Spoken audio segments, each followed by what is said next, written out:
Today, we're going to unpack a really fascinating story. It's about how a nation kind of let one of its most critical assets just drift away, only to have a massive global crisis force it to grab the helm once again. This isn't just about ships, it's about India's entire shipping sector. It's a tale of decline, a really dramatic wake-up call, and now a race to reclaim maritime power. So what does a global pandemic have to do with building giant ships? I know, it sounds like a strange question, right? But the thing is, the pandemic didn't just disrupt our lives, it completely shattered a decades-long economic strategy. It was that totally unexpected crisis that forced India to look in the mirror and confront a really dangerous vulnerability out on the high seas. Let's connect those dots. All right, so to understand where India is heading, we've got to look back first. For a long time, the country's whole approach to its maritime sector wasn't really driven by naval strategy or anything like that.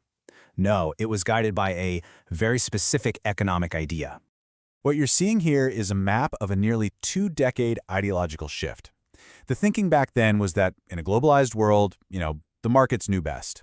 So under this banner of liberalization and privatization, government support for shipping was just systematically weakened.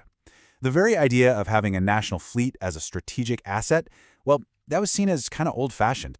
And here's a perfect example of the real-world impact. Take the State-Owned Shipping Corporation of India, or SCI.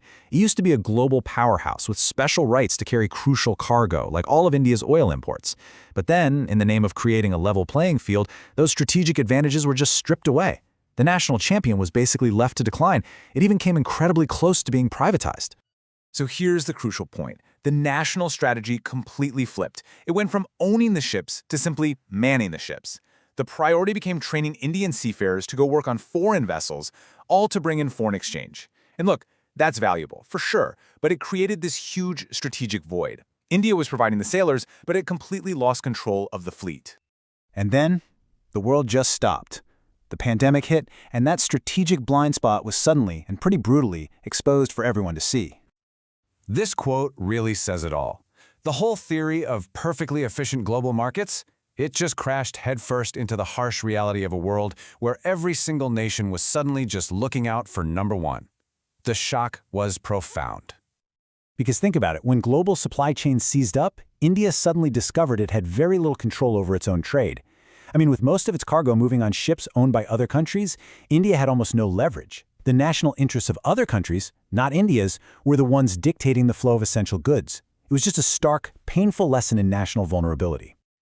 So, how did India respond to this massive wake-up call? Well, the new strategy has been swift and really focused. And interestingly, it started not with building ships, but with upgrading the places they dock, the ports.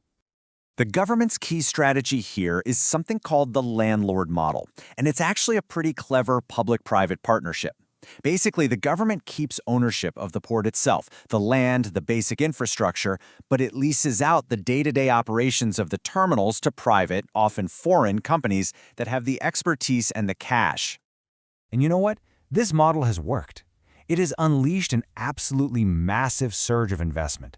We're talking lakhs of crores of rupees. That's tens of billions of dollars, all flowing into upgrading India's port infrastructure, connectivity, and everything that goes with it. The whole process is this really powerful cycle.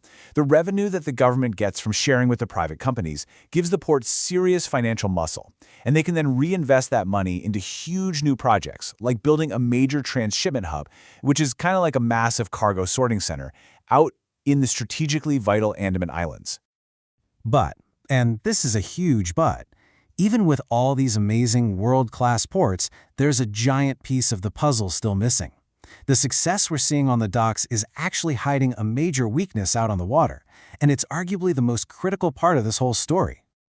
The contrast here is just so stark. You've got these incredible world-class terminals being built at a record pace.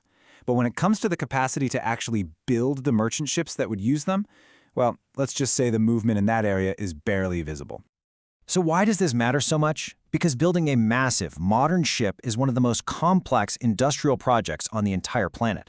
It's the ultimate stress test of a nation's whole industrial ecosystem, everything from steelmaking and engineering to super advanced project management. It's a signal of true, deep technological power. And this brings us to the final, crucial question. After fixing the ports, after identifying all these weaknesses, What's the real finish line here? What is the true test of maritime sovereignty? When can India really say it has succeeded? And this, right here, is the endgame. The real test isn't going to be another shiny new port. No. It will be the day that Indian shipyards launch their own incredibly complex vessels, like those massive liquefied natural gas carriers, or maybe even ships running on futuristic green fuels.